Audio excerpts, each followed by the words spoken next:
O Ruivo finalmente fez o seu movimento e eu tô falando dos dois Ruivos sem braço. Se antes tivemos o Trafalgar Law enfrentando o Barba Negra, agora temos Eustace Kid prestes a enfrentar Shanks, o Ruivo, no país de Elbaf. Quem será que vai vencer essa batalha? Quem será que vai vencer essa batalha, galera? Mas quando eu vi aquela página dupla daquele capítulo, meu Deus, quando eu vi o Shanks...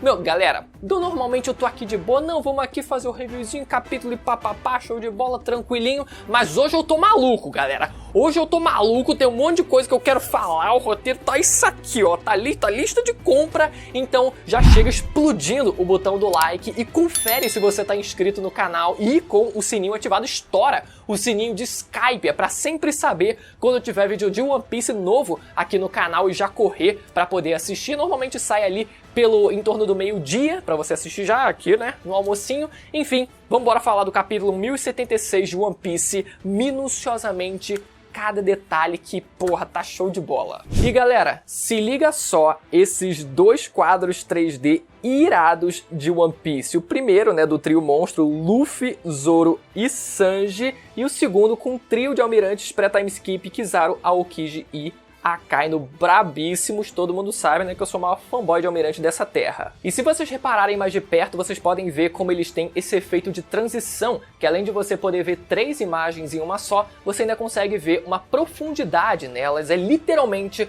um 3D sem óculos, né? Imagina que legal, você tá passando na sua casa e a cada hora você vê um personagem diferente no quadro. E um produto como esse, nesse formato, você não encontra em nenhum outro lugar aqui no Brasil. Então esse é um produto muito exclusivo que a gente conseguiu trazer aqui pro canal. E em parceria com a loja Riven, a gente vai estar fazendo o sorteio desses dois quadros que vão ser autografados por mim na parte de trás, ou seja, vão ser exatamente esses aqui que vão ser sorteados e que os ganhadores eles vão receber. Vão ser inclusive dois sorteios, um para cada quadro, e de brinde, cada ganhador vai receber adesivos e mais esses três cartazes de recompensa do Luffy, do Law e do Kid, né? Deixa eu até afastar um pouquinho mais aqui para vocês terem uma noção do tamanho deles. E para participar, o valor da rifa é de apenas R$5 e só pode participar um nome por vez. O sorteio ele vai ser feito ao vivo no Instagram da loja Riven no dia 6 de março e o arroba é esse que tá aparecendo na tela. Lembrando também que esses mesmos quadros 3D eles vão ser lançados oficialmente nesse mesmo dia 6 de março no site da Riven em estoque limitado, e todo mundo que participar do sorteio comprando a rifa agora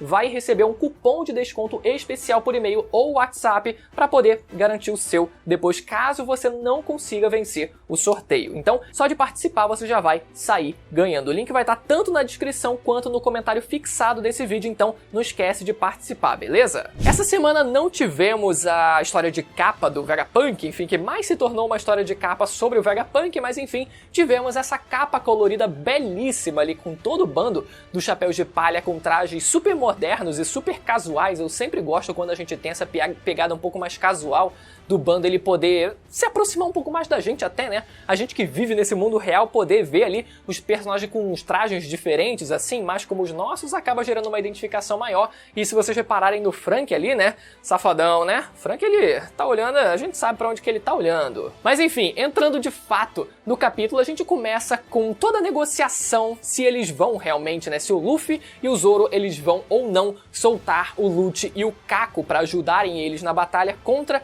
os Serafins e contra, né, os demais perigos que estão se aproximando, né? Tanto o Gorosei Saturno quanto também o Almirante Kizaru. E eles já começam a negociação, né? E o Luffy, obviamente, já acredita nas palavras do Lute, dizendo, então vocês, né, vão, então depois a gente vai poder prender vocês, né? Tudo certo? Então, tudo de acordo? Então, beleza, né? É aquela inocência que a gente já esperava do Luffy, só que a negociação, ela tem aquelas fases de interrupção. A primeira interrupção que a gente vê dessa negociação foi com o Mini-Hulk lançando um corte com a sua perna, que a princípio eu pensei, meu Deus, os caras já têm tudo. Agora os caras também vão ter o Rokushiki. Mas não, naquele momento o Zoro percebe algo familiar a ele, que foi o poder da fruta do Das Bones Mr. One, galera. Sim, como a gente especulava, e a fruta que mais fazia sentido o Mini-Hulk ele ter, de fato, ele possui, que é a fruta do Mr. One. Cara, galera, uma fruta, não tem fruta que mais combinasse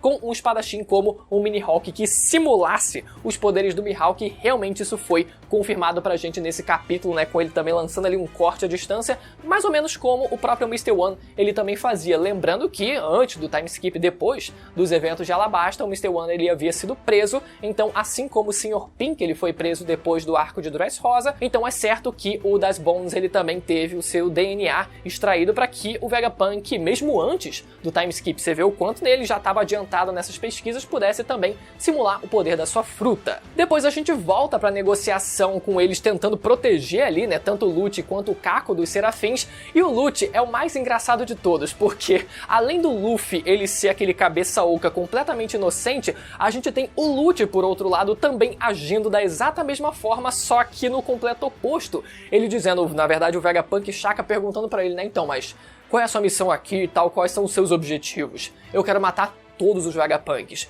Pô, mas e a Stussy que traiu vocês e tal? Também. Pretendo matar ela também, sem sombra de dúvida, eu vou perseguir ela até que ela morra. E pode contar que isso vai acontecer sim. E o Kako fica, meu Deus, o que você tá falando? Você quer que a gente seja libertado ou não? E do outro lado fica o Zoro pensando, meu Deus, tu realmente vai acreditar? Tipo assim, enquanto o Luffy e o Lute, eles estão aqui, tá ligado? Em outro nível, em outro planeta, tá o Zoro e o Kako aqui, os dois tentando entender e puxar eles de volta pro planeta Terra, porque não é possível, né? Então o Lute também 100% sincero, mas mais uma vez a negociação é interrompida, dessa vez pelo grito da Nami lá de longe, que a gente ouve, né, também ela em perigo por conta dos serafins que também estão agindo ao redor da ilha, e o Luffy ele decide tomar a decisão de realmente soltar tanto o Lute quanto o Kako, né? Primeiro, assim, vamos lá, vamos conversar um pouco sobre essa parte. Eu particularmente gostaria que eles tivessem demorado um pouco mais para libertar tanto o Lute quanto o Kako, no momento onde eles fossem um pouco mais pressionados, sabe? Nesse caso, por exemplo, eles, ouvindo o grito da Nami, poderiam muito bem ter pensado, não, mas eu confio nos meus companheiros e eles com certeza vão conseguir vencer, e com eles tendo que lidar com os serafins diretamente, né, eles tentariam um pouco mais antes de realmente,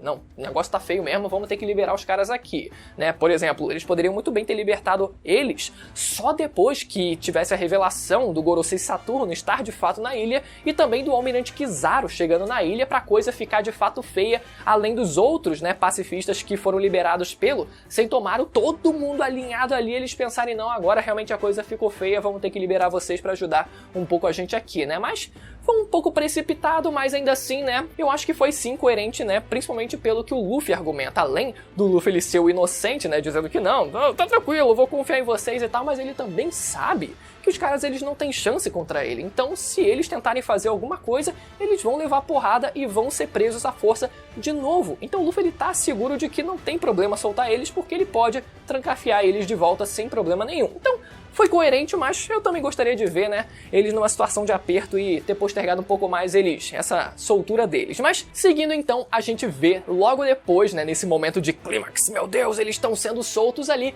o Minikuma lançando um urso choque ali pra explodir toda aquela área, e depois a gente vê ali o Luffy e o Lute fazendo um combo contra o Minikuma, né, e foi engraçado, olha só que detalhe curioso, né, o Luffy ele dizendo antes de atacar o Minikuma, pedindo desculpa para a Bonnie, porque, né, lá no começo do arco a gente viu como ele ia tentar atacar aquele policial que tinha a aparência do Kuma, mas a Bonnie tentou impedir ele porque tinha a exata aparência do pai dela. E ele ainda lembra disso nesse momento e pede desculpa pra Bonnie, mesmo com ela não estando presente, mas sabendo que, né, é uma exata semelhança do pai dela também, mesmo sendo um outro, né, uma outra cópia do pai dela. Mas ele pede desculpa, entra na forma do Gear 4, o Lute entra na sua forma híbrida, não despertada, nenhum dos dois entra na sua forma despertada, né, graças a Deus pro Oda ele, né, dizer não, nem tudo hoje em dia é forma despertada, galera. Podem ficar tranquilos, o Gear 4 não foi esquecido. Então a gente vê o Luffy ali usando um Gear 4zinho básico, né, Bound Man, enquanto o Lute também usa a sua técnica do Rokuogan,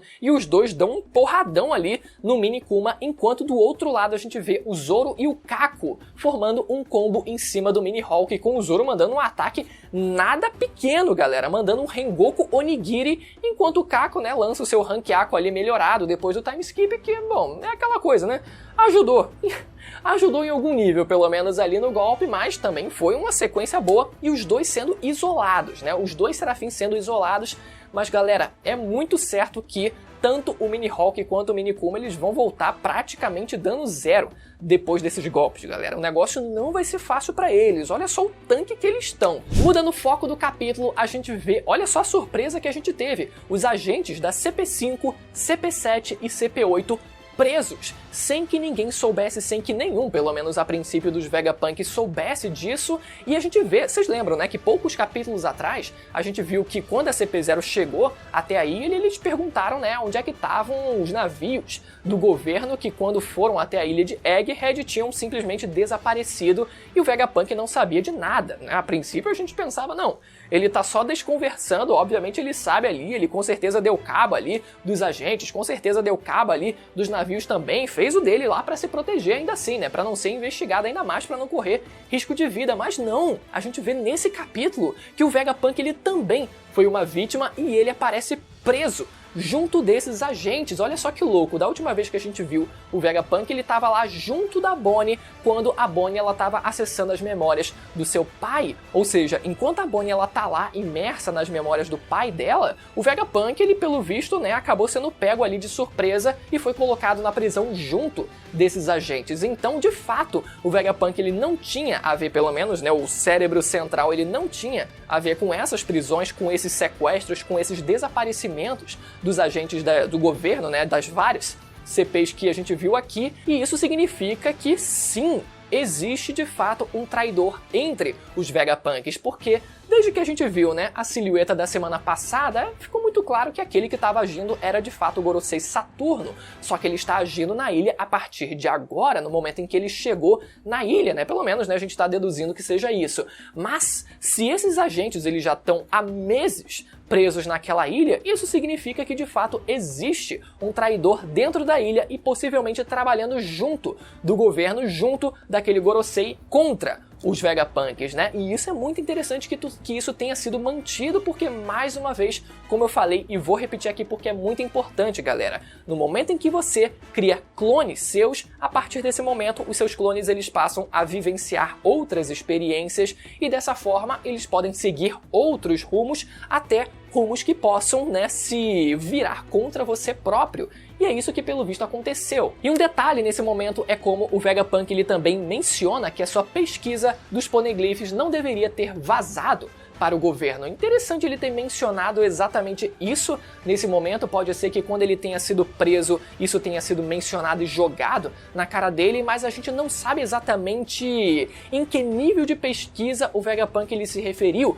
se ele tem também acesso a um poneglyph particular dele, né, porque a gente sabe que tem ao todo, né, vários poneglyphs, dezenas de poneglyphs, então ele poderia ter vários poneglyphs, ou pelo menos um ou outro, enfim, que ele pudesse estudar, ou se ele, na verdade, estava tentando estudar através de fontes secundárias, né? Através de livros, através de pesquisas, através de qualquer coisa que ele tivesse acesso, que ele tivesse conhecimento. A biblioteca de Ohara, né, que foi mantida viva, a gente sabe. Então existem essas possibilidades, a gente não sabe exatamente, né, o que o Vegapunk ele se referiu quanto a isso. Mas pelo menos a minha primeira suspeita sobre isso foi que talvez se tratasse da arma ancestral Uranus, né, já que a gente, bom, desconfia que o governo ele tenha acesso a essa arma e consiga usar de fato essa arma ancestral, e como até hoje nenhum poneglyph que a gente tenha tido acesso, que o bando tenha tido conhecimento, mencionava de forma alguma essa arma ancestral, quem sabe não se tratava dessa arma ancestral, até porque, né, teoricamente teria sido usado recentemente, então faria sentido ali, só para fazer um link, quem sabe, né, a informação que o Vegapunk ele tenha conseguido extrair, mesmo que como uma fonte primária direta de algum poneglyph ou através de fontes secundárias, mas que talvez tenha sido referente aí a essa arma ancestral, pelo menos é o meu chute por enquanto. E são mencionados no final desse bloco que mais de 100 navios estão indo para a ilha de Egghead, que é a galera da base G9 da Marinha, que é a primeira vez, inclusive, que a gente ouve falar dessa base G9, está indo até lá também, já zarparam. E eu sinto que a parada tá demorando um pouco, sabe? Tá demorando um pouco, a gente já viu o Kizaru, a gente já viu o Gorosei Saturno sendo apresentado depois. A gente, na verdade, até desconfia que ele já esteja na ilha, né, pelos eventos do capítulo passado, mas agora, tipo, mais de 100 navios estão indo. Tipo, mano, tu tem um almirante e um Gorosei agento, tu quer mais o quê? 100 navios, grande, pequeno, que eles mencionam? Enfim, vambora. E o terceiro bloco desse capítulo já começa em uma certa ilha no Novo Mundo, em um pequeno bar portuário, né? Tinha que ser, galera. O homem, tinha que estar num barzinho pra variar, né? E nesse momento a gente vê uma criança pedindo pra navegar com o Shanks, galera. Olha só que sentimento de nostalgia que a gente teve. Olha, eu fico imaginando quantas vezes o Shanks ele não ouviu essa mesma ladainha de alguma criança em algum bar aleatório também pedindo pra navegar com ele e ele tendo que recusar, né? Eu confesso que eu fiquei com um pouco de ranço desse moleque porque eu fiquei, mano, quem é você na fila do pão pra querer roubar todo o brilho, toda a construção, tudo que foi construído entre o Shanks e o Luffy aqui, mano? Eu já fiquei com o ranço dele. Tomara que o Kid deu uma amassada dele, mas o curioso é que, de primeira, ele parece ali no bar extremamente pequeno, como uma criança normal, né? Só que depois a gente vai ver o tamanho dessa criança, né? Naquela outra página dupla. Mas vamos seguir aqui aos pouquinhos. Logo nesse momento, o Rockstar interrompe, até porque ele sempre assume esse papel de mensageiro, e ele interrompe dizendo: "Ai, chefe! A galera, os pirralhos da nova geração estão aqui! E aí, o que a gente vai fazer e tal? Eles estão aqui de novo e não sei o quê." E o Shanks, ele diz que eles estavam quase zarpando, e fica meio, porra, que bosta, né? A gente estava quase zarpando e agora tem que resolver essa situação. A gente já começa a se perguntar o que ele estava querendo fazer, na verdade, né? Já que ele diz que estava quase zarpando, para onde ele iria se não tivesse que enfrentar o Kid nesse momento de agora? Para onde ele pretende ir depois de enfrentar o Kid nesse momento de agora? Será que ele já pretendia ir atrás do Barba Negra, quem sabe, né? Finalmente o grande encontro entre eles está perto de acontecer? E o Shanks, ele nesse momento também diz por que eles ficaram tanto tempo naquela ilha, né? Por que eles demoraram tanto tempo para zarpar? E ele, né, ele diz que foi por conta de ter reencontrado velhos amigos que ele nem sabia se estavam vivos ainda, e a gente vai ver quem são esses dois logo depois, galera. Vamos empurrando as coisas, né? Mais um detalhe também interessante nesse momento é quando o Beckman, ele satiriza, dizendo como aqueles novatos parecem bem bravos e tal, né? Dando aquela risadinha, né, irônica, enquanto o Yasop dizendo, né? Olha só quem tá falando, por que será que eles estão bravos, né? E dessa forma, até como eu falei, parece até tipo, tão bravos da gente, porque a gente deu uma surra neles, mas o diálogo que a gente vê entre eles dois nesse momento dá muito a entender que, na verdade, o Beckman foi quem teve uma participação mais ativa na derrota do bando do Kid naquele primeiro encontro, né? E aí, realmente, você fica, porra, o Beckman, cara... Bom, primeiro, o bando, eu já vou passar um pano ali, eu não sou de... Você sabe que eu gosto de dar uma zoada no Kid aqui, mas nesse vídeo eu vou tentar defender o homem porque, bom, tem razão, tem motivo pra isso, né? Mas a primeira coisa que a gente já se pergunta nesse momento é, porra, o Beckman conseguiu arrancar o braço do Kid, mas ele fez isso como? Ele deu um tiro no braço do Kid e conseguiu arrancar na base da bala? Eu fiquei cacetada, mas ele fez o quê? Tipo, usou o cintaralho dele assim, ó, deu um nó e conseguiu ali e arrancar o braço dele ali, tipo, prensando ele todo. Usou, tipo, deu uma coronhada com a arma assim, ó, usou um bumerangue e aí cortou o braço dele. Cara, o Beckman lutando é uma das coisas que eu mais espero ver em One Piece, porque desde a primeira e única vez que a gente vê ele lutando, pelo menos dentro do mangá, ele basicamente era o cara mais imprevisível do mundo. Sem zoeira, é só vocês relerem aquele flashback do Luffy no comecinho do mangá, galera. O Beckman lutando ao invés de dar um tiro na galera, usando como um trabuco aquela arma dele. Na verdade, momentos antes disso, usando o cigarro dele pra distração e queimando a testa do Randall lá, enfim, né, pra gerar uma brecha pra ele. Enfim, o cara, ele é basicamente o MacGyver que vai usar tudo ao seu redor para conseguir usar em batalha, enfim.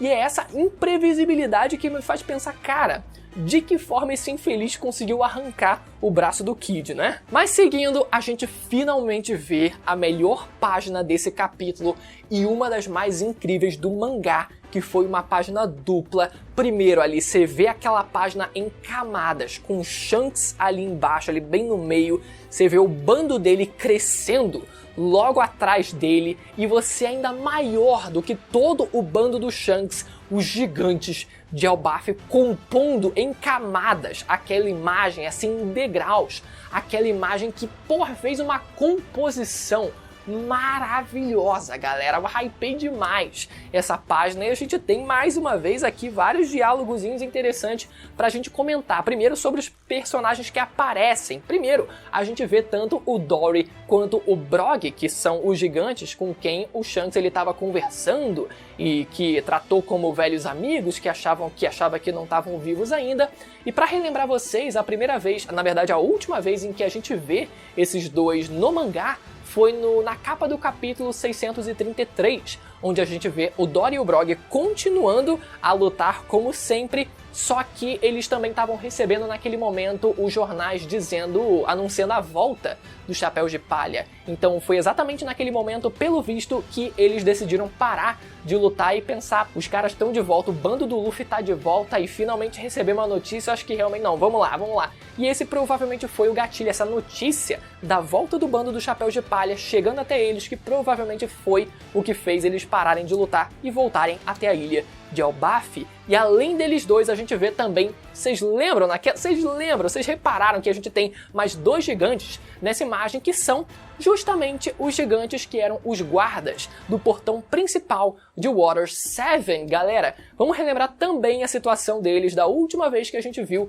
eles no mangá, que foi na capa do capítulo 490, onde a gente vê esses guardas de Water 7 partindo, abandonando Water 7 e partindo para o país, o reino de Elbaf. Então a gente já tinha uma noção de que eles estavam indo em direção àquele reino, e vale lembrar também que eles, desde antes, eram subalternos, eram subordinados tanto do Brog, tanto do Dory quanto do Brog, ou seja, faz sentido todos eles quatro estarem juntos nessa página, e até pode ser que eles tenham feito uma parada no meio do caminho, tentando ali, né, puxar de volta tanto o Dory quanto o Brog, motivando mais ainda com que eles parassem de brigar e voltassem até o reino de Elbaf, já que essa era a intenção dos seus subordinados, né? Acho que é interessante, a dinâmica é interessante. E nessa página vemos o Shanks mandando recado, avisa pra eles, você quer mesmo me enfrentar agora ou vai deixar os Road Poneglyphs pra trás e sumir daqui? O recado foi dado, agora eu só não sei se ele estava realmente se referindo aos Road Poneglyphs de fato, ou se ele estava se referindo às cópias dos Road Poneglyphs, que foi o que o Kid ele teve acesso, e acredito que ele só tenha tido acesso de fato ao Road Poneglyph do país de Wano, já que o do país de Zou e o do país, no caso do reino de Holy Cake Island, né, ele não contribuiu em nada, ele não estava presente nesses dois eventos, então não faria nem sentido, a não ser que fosse uma...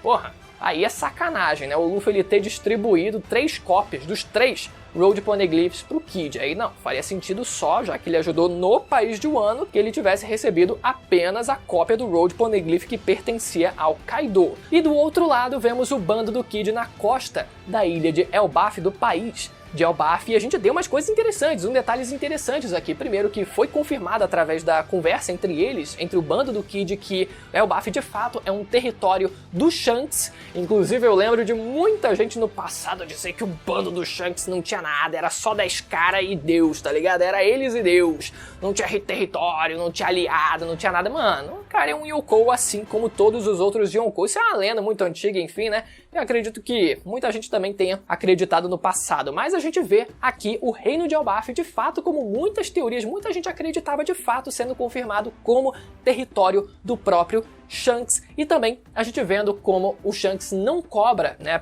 enquanto o Shanks ele caminhava ali no meio da galera, foi muito legal a interação, né, todo mundo, meu Deus, o chefe tá aqui e tal, todo mundo querendo abraçar o Shanks, porra, até eu, mano, ia querer abraçar o homem. O Shanks dizendo que não cobra taxa de proteção como os demais Yonkou, né? Ele não adota esse sistema que era tradicional dos imperadores, né? Todos os países que eles protegiam, eles cobravam uma taxa para que, né, esse serviço fosse feito basicamente como uma milícia ali, uma taxa ali, né, tipo de contribuição e tal.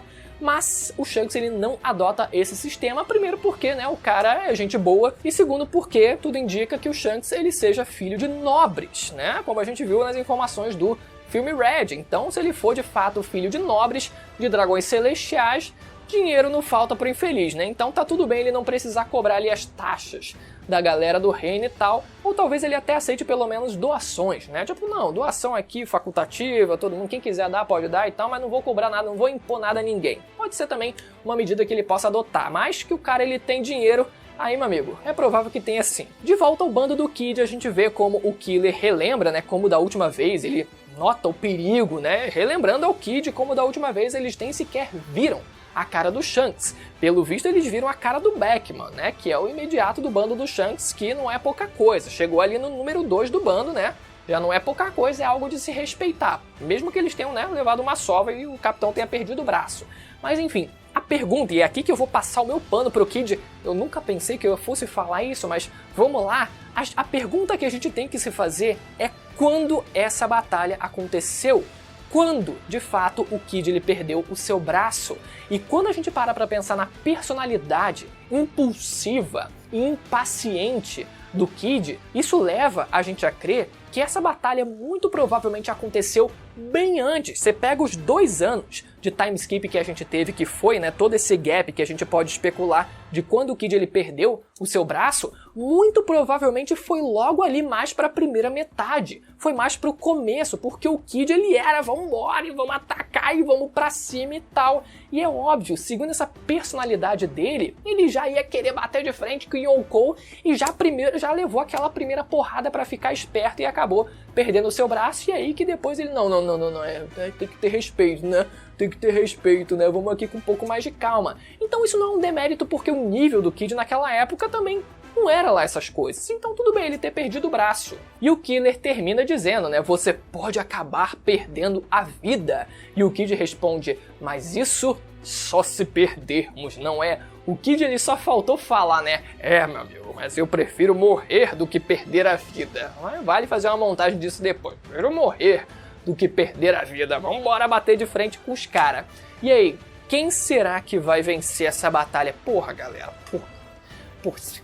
Sinceramente, assim, olha, óbvio que a gente tá num impasse. O Oda, ele tá num impasse aqui, porque ao mesmo tempo em que você tem um supernova que acabou de contribuir com a derrota de um imperador e alcançou de fato um patamar relevante ali, tendo despertado a sua fruta também, indo agora enfrentar um Yonkou solo também ali, você para pra pensar, porra, o cara ele precisa, o Kid, ele precisa ser respeitado pelo Oda, assim como a gente tá vendo na luta do Trafalgar Law contra o Barba Negra. O Trafalgar Law tá ali, pô, conseguindo manejar pelo menos em algum nível ali a luta. Então é óbvio que o Kid ele também vai conseguir realizar um feito similar a esse. Só que a gente tem um outro impasse que é muito diferente do caso da luta do Trafalgar Law contra o Barba Negra, porque o Barba Negra a gente já viu lutar várias e várias vezes e a gente sabe como ele tá acostumado a apanhar. A gente tá acostumado a ver o Barba Negra apanhar.